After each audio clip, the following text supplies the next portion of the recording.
Ya, jumpa lagi kita ya. Bersama saya Panasi Nuraya, Alboin Sibarani. Ya. Jadi di sini kita sedikit mudah-mudahan bermanfaat ini bagi yang nonton ya. Bagaimana tips-tipsnya menghadapi laporan polisi. Gitu kan? Ya. Mana apa kira-kira ya? Mau mulai sampaikan. Ya. Ini aku mau bertanya sama Lai. Bagaimana lah kira-kira wejangan dari seorang pengacara terkhusus Lai yang kita tahu bahwasannya mengerti akan bidang hukum ini. Oke.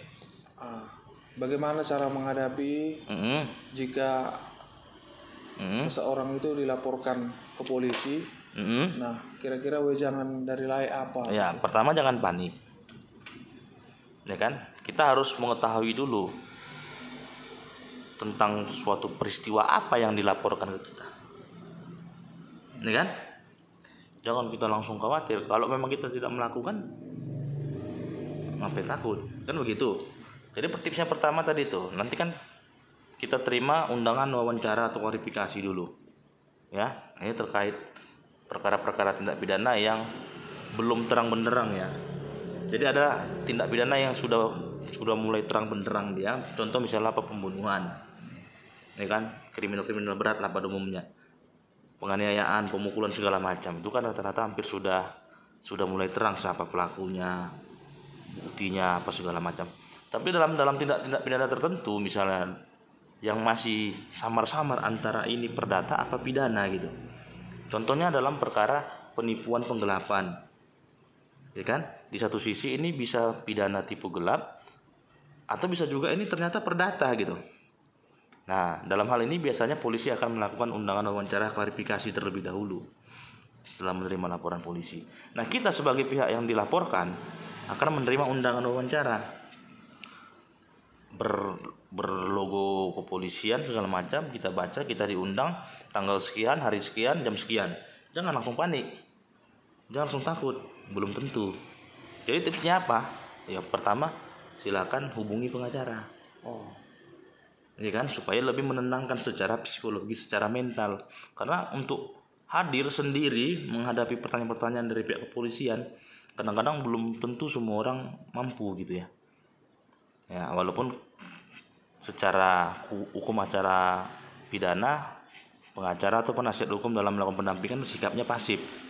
Cuman dengan adanya penasihat hukum dan ada yang dampingi, dia lebih percaya diri untuk menyampaikan fakta-fakta sebenarnya. Kan begitu. Nah, jadi itu dia. Usahakanlah apapun masalah yang dihadapin ketika berurusan sama hukum, usahakanlah didampingi pengacara. Itu dia. Biar nanti pengacara membantu bagaimana meluruskan peristiwanya. Ya ingat, pengacara bukan pesulap yang bisa membenarkan yang salah atau menyalahkan yang benar, nggak bisa. Semua itu bagaimana fakta hukumnya. Nah, jadi tugas penasihat hukum pengacara itu membantu pihak kepolisian juga dalam menguraikan fakta-fakta dan membuat perkara pidana ini menjadi terang benderang. Gitu deh. Siap. Berarti intinya kita harus pakai pengacara ya. Ya lebih baik. Di negara-negara maju, setiap orang itu dalam melakukan tindakan-tindakan itu selalu didampingi sama pengacara, didampingi lawyernya, kuasa hukumnya, penasihat hukumnya. Jadi jangan seperti gini, ketika sudah rumit masalah tadi baru cari pengacara. Tapi banyak sering terjadi gitu ya. Nah, ini tipsnya kepada masyarakat.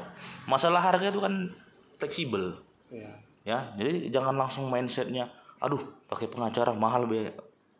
Belum tentu. Semua itu fleksibel. Tergantung kesepakatan dengan pengacaranya. Kan begitu kan? Nah, untuk perkara-perkara masyarakat yang tidak mampu itu ada lembaga bantuan hukum. Nah, jadi masyarakat bisa mendapat bantuan hukum secara cuma-cuma, secara gratis ke lembaga bantuan hukum. Biasanya syaratnya itu melampirkan surat keterangan tidak mampu. Kan begitu. Jadi sebenarnya menggunakan pengacara atau menggunakan kuasa hukum, penasihat hukum itu harus dijadikan budaya di masyarakat. Gitu. Ya kan? Iya. Setuju nggak? Setuju. Setuju lah, biar banyak job kita. Iya, siap. Ya kan? Oke, nanti dengar orang. Oh iya.